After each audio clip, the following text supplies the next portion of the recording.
Baik, Salam Ibu. Terima kasih atas waktu dan kesempatan yang telah diberikan kepada saya untuk saya memperbaiki hasil dari tugas akhir saya. Namun sebelum itu, perkenalkan nama saya Josephus Stanley Ardians Balan dengan NIM 712024 189. Berikut saya akan menjelaskan kembali terkait pertanyaan saya beserta dengan jawabannya. Baik, nomor 1, mengapa logika menurut Irving M. Kopy dan Karl Cohen tidak hanya penting sebagai alat analisis argumen, tetapi juga sebagai landasan berpikir kritis dalam kehidupan sehari-hari dan pendidikan? Nah, jawabannya, logika sebagaimana dijelaskan oleh Irving M. Kopy dan Karl Cohen bukan hanya merupakan kajian teoritis tentang metode dan hukum penalaran yang benar, tetapi juga menjadi fondasi esensial dalam membangun cara berpikir yang rasional, sistematis, dan bertanggung jawab. Kopy melihat logika sebagai ilmu tentang metode dan hukum-hukum penalaran, sementara Cohen dia lebih menekankan bahwa logika adalah studi tentang prinsip-prinsip dan teknik untuk menilai apakah suatu argumen masuk akal atau tidak. Nah, pandangan ini menegaskan bahwa logika tidak berhenti pada ranah abstrak, melainkan bersifat aplikatif dalam membantu seseorang membedakan antara argumen yang sah dan yang menyesatkan. Kemudian dalam kehidupan sehari-hari, kemampuan menggunakan logika membantu individu mengambil sebuah keputusan yang masuk akal, yang menyaring informasi yang valid di tengah banjir hoaks, serta berkomunikasi secara persuasif dan beretika. Kemudian dalam konteks pendidikan, logika menjadi dasar dalam menyusun argumen ilmiah, memecahkan masalah secara terstruktur, dan mengembangkan sikap berpikir kritis yang tidak hanya menerima informasi, tetapi juga mampu mempertanyakan secara mendalam.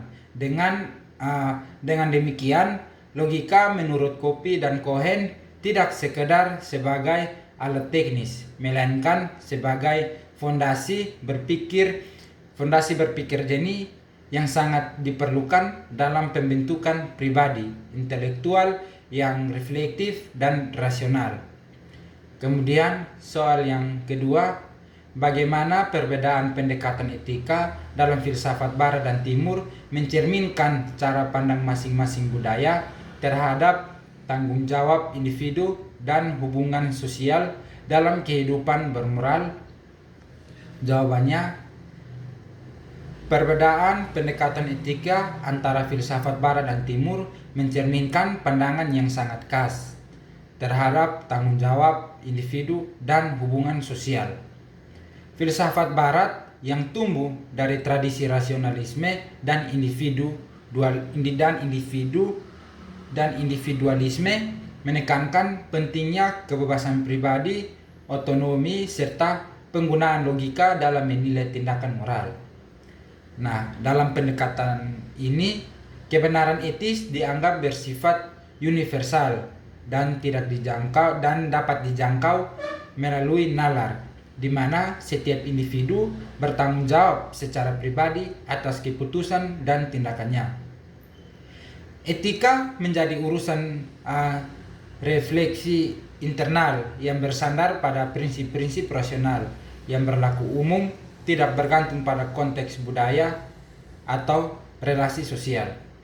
Kemudian sebaliknya, filsafat Timur melihat moralitas sebagai sesuatu yang melekat erat dengan hubungan sosial, tradisi, dan keseimbangan. Etika Timur, dia menekankan pentingnya hidup harmonis dengan orang lain, menjaga keteraturan sosial, dan mengutamakan kebijakan kolektif di atas kebebasan pribadi.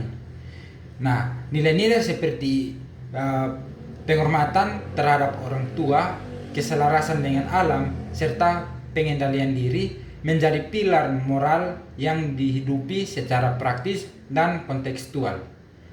Perbedaan ini menunjukkan bahwa filsafat Barat lebih menyoroti individu sebagai subjek moral yang mandiri, sedangkan filsafat Timur dia menempatkan individu dalam jaringan relasi yang sangat terhubung, di mana tanggung jawab moral tidak bisa dilepaskan dari peran sosial dan lingkungan.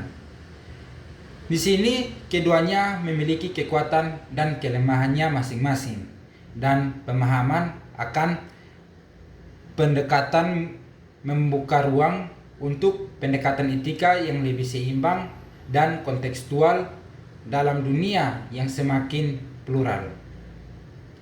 Kemudian soal nomor 3, bagaimana konsep keseimbangan dalam filsafat Timur dan Barat dapat diaplikasikan dalam mengatur penggunaan gadget di kalangan pemuda Kristen di era modern? Jawabannya, gagasan mengenai keseimbangan dalam filsafat Timur dan Barat menjadi dasar pemikiran yang penting dalam mengelola penggunaan gadget di kalangan pemuda Kristen masa kini.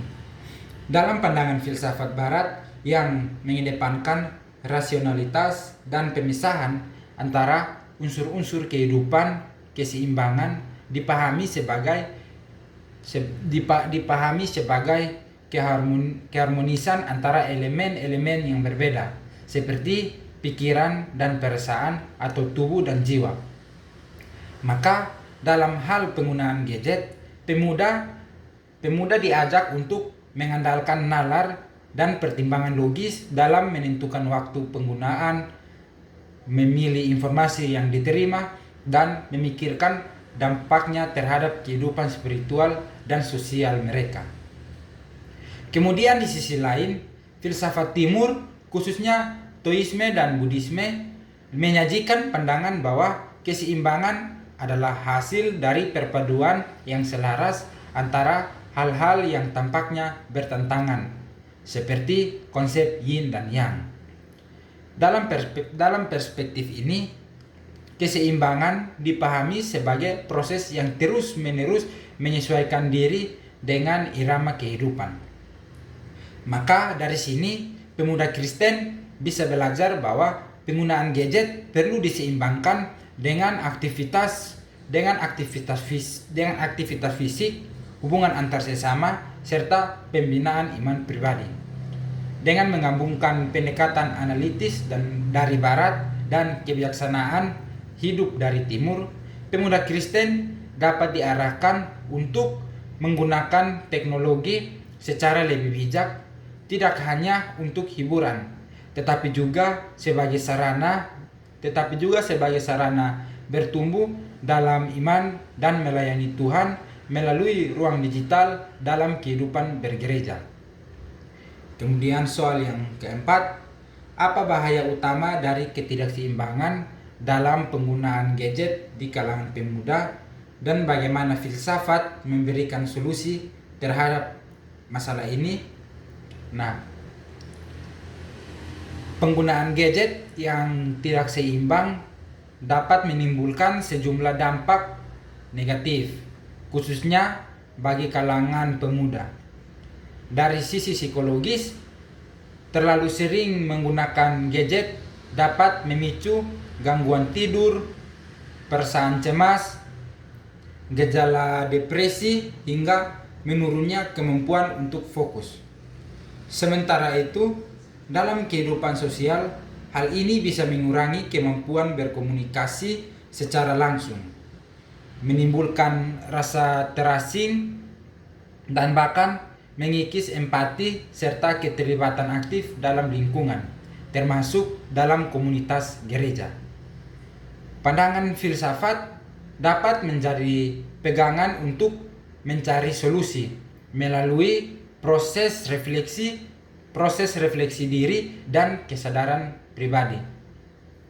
Dalam pemikiran Barat, terutama dari sudut pandang eksistensialisme, manusia dianggap sebagai makhluk yang bebas dan bertanggung jawab atas setiap keputusan yang diambil. Fuad Hasan, dia pernah menegaskan bahwa suatu pilihan hanya akan bernilai ketika seseorang benar-benar memahami konsekuensi baik maupun buruk dari pilihannya. Oleh karena itu, pemuda perlu belajar bertanggung jawab dan mengatur waktu serta tujuan penggunaan gadget. Sementara itu, ajaran filsafat timur seperti Taoisme dan Buddhisme lebih mengibaratkan pentingnya keseimbangan hidup, terutama dalam menjaga kedamaian batin dan hubungan yang selaras dengan lingkungan sekitar. Dalam kerangka ini, praktik seperti mengatur waktu tanpa layar, meditasi, dan disiplin diri menjadi cara yang relevan agar pemanfaatan teknologi tetap mendukung keseimbangan jiwa dan relasi sosial. Dengan demikian, filsafat dapat membantu pemuda tidak hanya menghindari dampak negatif dari teknologi, tetapi juga mendorong mereka untuk menggunakannya secara utuh, selaras, dan bermakna dalam kehidupan sehari-hari. Kemudian soal yang kelima, apakah penggunaan gadget dalam konteks kehidupan bergereja dapat merusak spiritualitas pemuda atau justru memperkuatnya? Nah, jawabannya, penggunaan gadget dalam kehidupan bergereja dapat memiliki dua sisi yang saling bertolak belakang, tergantung pada tujuan dan cara penggunaannya. Di satu sisi, gadget bisa menjadi alat yang merusak spiritualitas apabila penggunaannya berlebihan dan tidak diarahkan. Pemuda bisa terdistraksi atau teralihkan oleh konten hiburan atau media sosial sehingga kehilangan waktu untuk refleksi, doa, dan keterlibatan dalam kegiatan rohani. Gadget juga bisa menjadi sumber individualisme yang menjauhkan pemuda dari kehidupan komunitas gereja. Namun, di sisi lain, jika digunakan secara bijak, gadget justru bisa memperkuat spiritualitas melalui aplikasi Alkitab, renungan digital, komunitas doa daring atau dalam jaringan, atau konten-konten kekristenan di media sosial. Gadget menjadi jembatan untuk memperdalam iman dan menjangkau lebih banyak jiwa. Nah, dalam filsafat barat, pendekatan etis Kantian mendorong penggunaan gadget secara moral dan bertanggung jawab dengan mempertimbangkan apakah tindakan memuliakan sesama dan Allah. Sementara itu, filsafat timur mengajarkan bahwa tindakan harus dilakukan dengan kesadaran penuh dan dalam harmoni, termasuk dalam memanfaatkan teknologi. Maka kunci utamanya bukan pada gadget itu sendiri, tetapi pada bagaimana gadget digunakan. Apakah mendukung relasi dengan Tuhan dan sesama atau justru menjauhkan diri dari keduanya. Kemudian soal yang keenam, bagaimana nilai-nilai filsafat timur dan barat dapat membantu pemuda Kristen membangun identitas digital yang sehat dan seimbang? Jawabannya, nilai-nilai dalam filsafat timur dan barat dapat membantu pemuda Kristen membentuk identitas digital yang autentik, etis, dan seimbang di tengah arus globalisasi digital. Filsafat barat, terutama melalui pendekatan etika dan rasionalisme, menekankan pentingnya tanggung jawab individu dan kesesuaian antara tindakan dan prinsip moral.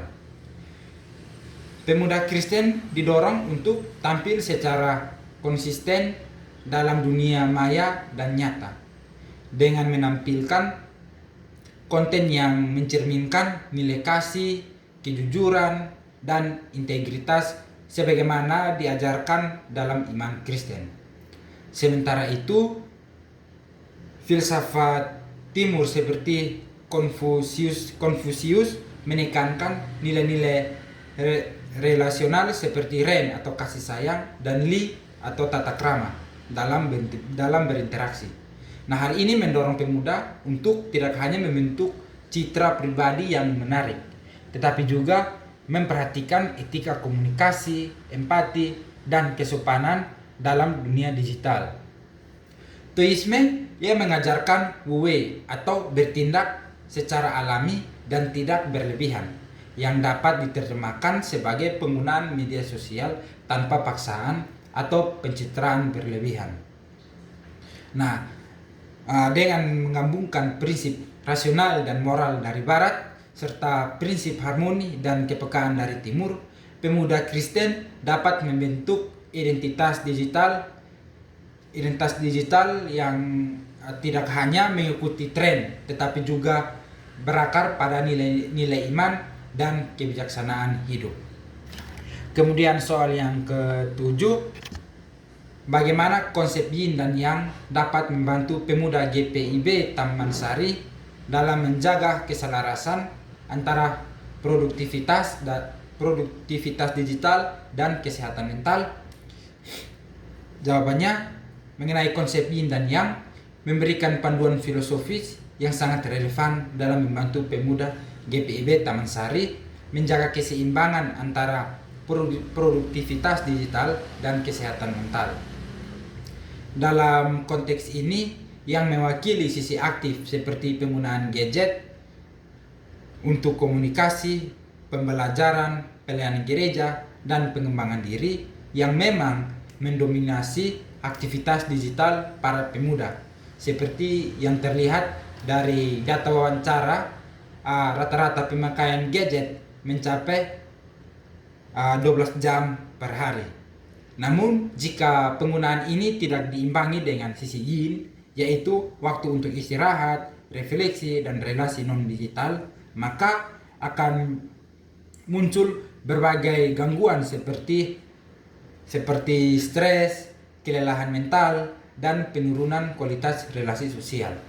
Nah, dengan memahami bahwa keseimbangan antara yin dan yang bukanlah kondisi statis, tetapi proses dinamis yang terus bergerak. Nah, pemuda GPIB Taman Sari dapat menyadari pentingnya menyediakan ruang dalam kehidupan mereka untuk berhenti sejenak dari paparan digital dan memberi ruang bagi kesehatan batin. Misalnya dengan menjadwalkan waktu offline, mengikuti kegiatan gereja secara langsung, atau bermeditasi secara rohani. Dari sini, mereka tidak hanya menjaga kesehatan mental, tetapi juga membangun spiritualitas yang mendalam. Pendekatan ini menegaskan bahwa produktivitas bukan hanya soal aktif terus, melainkan juga tentang tahu kapan harus tenang dan berhenti. Kemudian soal yang ke-8, mengapa ketidakseimbangan antara pikiran dan hati dalam penggunaan gadget dapat menjadi masalah serius di kalangan pemuda gereja, dan bagaimana filsafat Timur dapat memberikan solusi.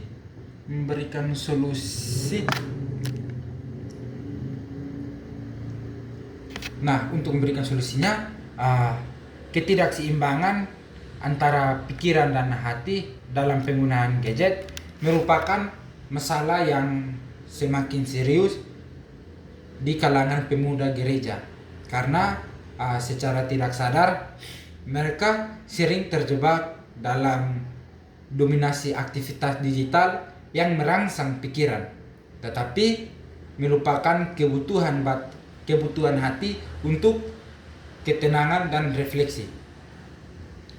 Penggunaan gadget yang berlebihan cenderung mendorong pemikiran aktif secara terus-menerus, mulai dari menyelesaikan tugas, menanggapi notifikasi, hingga konsumsi konten yang tanpa henti, sementara hati tidak mendapat cukup ruang untuk memproses emosi. Mendengar suara batin atau mengalami kehadiran ilahi. Dalam konteks ini, filsafat timur khususnya konsep keseimbangan yin atau hati, ketenangan, kontemplasi, dan yang atau pikiran, aktivitas, ekspresi hadir sebagai tawaran solusi. Pendekatan ini mengajarkan bahwa ketenangan bukanlah kelemahan, tetapi justru kebutuhan utama agar manusia tetap utuh secara emosional dan spiritual.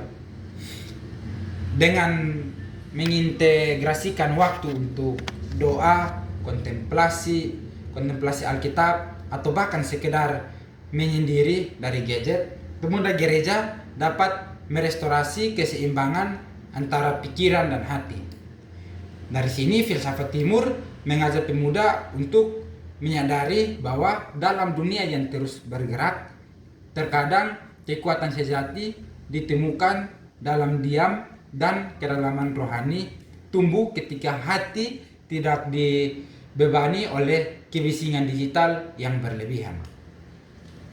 Kemudian soal yang ke-9, dalam konteks gereja modern, apakah penggunaan gadget mendukung atau menghambat pertumbuhan iman pemuda, dan bagaimana sikap yang bijak menurut prinsip keseimbangan? Jawabannya, penggunaan gadget dalam konteks gereja modern memiliki potensi yang paradoksal. Di satu sisi sangat mendukung, tetapi di sisi lain bisa menjadi penghambat pertumbuhan iman pemuda jika tidak digunakan secara bijak. Nah, di GPIB Taman Sari banyak pemuda merasa terbantu dengan adanya gadget karena mereka bisa mengakses renungan, rohani, mengikuti ibadah daring, serta berkomunikasi lintas jarak dengan komunitas pelayanan. Nah, ini mencerminkan sisi yang yaitu energi produktif dan ekspansif yang mendukung pertumbuhan iman melalui teknologi. Namun, jika tidak diiringi kesadaran akan batas gadget, hal ini juga bisa mengalihkan perhatian dari kehidupan rohani yang lebih personal dan mendalam. Misalnya, pemuda bisa tergoda untuk lebih sering membuka media sosial saat ibadah, atau justru melewatkan saat teduh karena terlalu asik dengan konten digital. Hal ini menjadi sikap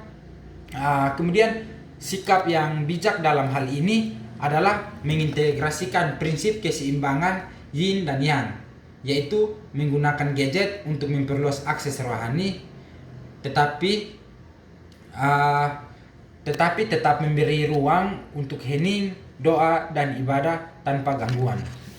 Nah, dengan demikian pertumbuhan iman pemuda tidak tergantung pada alat, tetapi pada cara mereka mengelola secara bijak dan seimbang. Kemudian soal yang ke-10 atau soal yang terakhir, bagaimana pemuda GPIB Taman Sari dapat mengimplementasikan resolusi konflik antara pikiran dan hati dalam penggunaan gadget secara konkret dalam kehidupan sehari-hari? Jawabannya, untuk mengimplementasikan resolusi konflik antara pikiran dan hati dalam penggunaan gadget, pemuda GPIB Taman Sari dapat melakukan berbagai langkah konkret yang berakar pada kesadaran dan kedisiplinan diri. Yang pertama, mereka perlu membatasi waktu penggunaan gadget dengan menetapkan waktu bebas layar. Misalnya 1 jam sebelum tidur untuk memberi ruang bagi hati dan pikiran beristirahat. Kemudian yang kedua, memperbanyak aktivitas non-digital seperti berpartisipasi dalam kegiatan gereja secara langsung, olahraga, atau kegiatan pelayanan sosial yang memperkuat interaksi nyata dan empati. Kemudian yang ketiga, melatih kesadaran penuh atau mindfulness, misalnya dengan teknik pernapasan dan refleksi harian yang membantu pemuda untuk mengenali kondisi batin mereka setelah berinteraksi dengan teknologi. Kemudian langkah yang keempat, membangun komunikasi terbuka dalam komunitas pemuda untuk saling mengingatkan dan mendukung penggunaan gadget yang sehat. Kemudian yang kelima, menyaring dan membatasi konten digital yang tidak membangun iman atau menimbulkan stres. Langkah-langkah ini mencerminkan integrasi antara pendekatan rasional dan intuisi spiritual, di mana gadget tidak lagi menjadi penguasa, tetapi pelayanan yang tunduk pada tujuan hidup yang lebih besar. Dengan langkah ini, pemuda gereja tidak hanya hidup dalam era digital, tapi juga menguasai arah dan makna dari keberadaan digital mereka. Mungkin sekian dari saya. Terima kasih. Shalom.